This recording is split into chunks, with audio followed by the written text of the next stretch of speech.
Salut à tous, c'est Axel et je suis sur le stand de Huawei. Et en fait, sur le stand de Huawei, il y a des produits Honor, hein, c'est logique.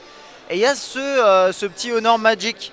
Donc il y a d'autres produits aussi, mais qu'on connaît déjà. Et ce Magic, en fait, ce qu'il a d'intéressant, c'est son design.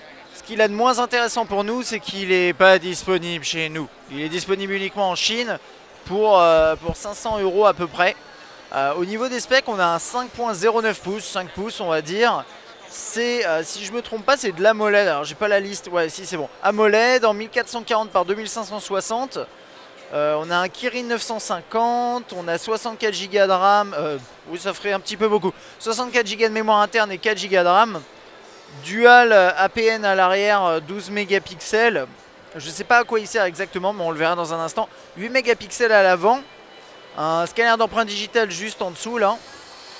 Il y a une batterie de 2900 mAh, type C. Que dire de plus? Pas grand chose. Et ce qui est intéressant notamment avec ce produit, c'est son design. Il est complètement spécial. En fait, ce qu'il faut comprendre, c'est que donc l'écran est incurvé sur les côtés ici.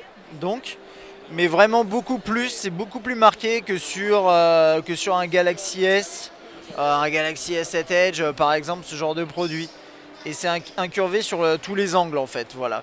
Un petit peu comme HTC finalement, mais plus marqué encore. Donc c'est un peu particulier. Je sais pas si j'aime bien honnêtement, mais c'est pas la question à la limite. Donc voilà, ça ressemble à ça, de face comme ça. Les tranches en aluminium sur les côtés, plutôt fines. Là on a les boutons de volume, boutons de sûrement power, oui c'est ça. Haut-parleur, jack, bon. Double APN à l'arrière, le flash. Sur le dessus, je crois que c'est un micro ou une LED type infrarouge, je suis pas trop sûr. À gauche, il n'y a rien. Donc c'est un mix en fait en termes de design entre, si vous voulez, un Galaxy S7 peut-être Edge et pas mal un iPhone. Et d'ailleurs dans l'interface, vous allez voir que c'est complètement iPhone. Dans le sens où ça va quand même vraiment plus loin même que... type, on le voyait sur les produits de Samsung, on pouvait dire que ça ressemblait à une époque. Non, là, on est vraiment un cran au-dessus. Donc on a ce petit menu ici avec ce qu'on pourrait appeler Spotlight si vous voulez. Là, le tiroir ici, c'est plus vraiment un tiroir des notifications, c'est un peu particulier. Il y a des notifs, mais il y a les nouveaux messages, etc. C'est un peu différent, ça a été retravaillé. Et ça, je sais pas comment ça marche, donc on va pas essayer. Et puis on a ça en fait, c'est là où je dis que ça ressemble vraiment à iOS. C'est qu'on a un control center qui s'appelle en plus le control center.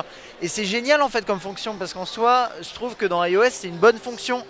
Et donc j'aime bien l'avoir. Mais bon, c'est vrai que ça fait du coup un petit peu copie. Ce qui en soi est peut-être pas un problème, j'en sais rien. Donc là, les accès rapides pour tout ce qui est Wi-Fi, etc. La luminosité. Voilà, et l'écran est très lisse, très agréable à utiliser. Et là sur la gauche, on a ce truc là. Alors je sais pas ce que c'est, ça a l'air d'être un écran sur lequel on a... musique préférée, vidéo préférée, des informations diverses et variées sur vous, des photos en accès rapide, bon pourquoi pas, hein, je sais pas trop. On va regarder un peu l'interface.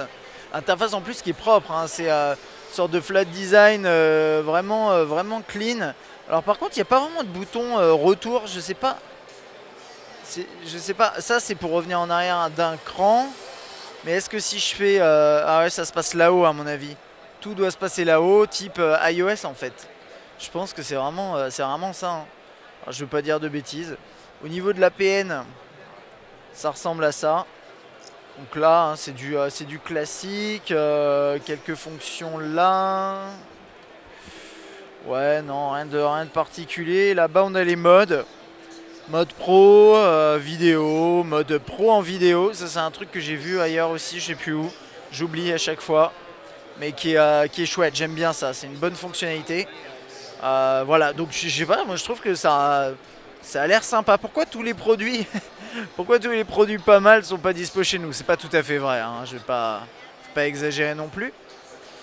Je sais pas, le clavier, à quoi il va ressembler, ça va être en chinois peut-être par contre. Ouais, voilà. Ça va pas nous aider, désolé, je pars un petit peu sur les côtés. Que dire de plus? C'est à peu près tout, c'est un beau produit je trouve. Avec un design original qui tient bien en main en plus parce qu'en fait c'est un 5 pouces, hein, c'est ce que je vous disais. En plus c'est un AMOLED Moi personnellement j'aime bien la MOLED, après dites-moi vous ce que vous en pensez. Voilà, donc ça c'est pour ma petite prise en main du Honor Magic. Un produit que honnêtement j'aimerais bien voir arriver chez nous, du moins en Europe, en France, ce serait quand même intéressant. C'est un beau produit. Voilà, allez à bientôt.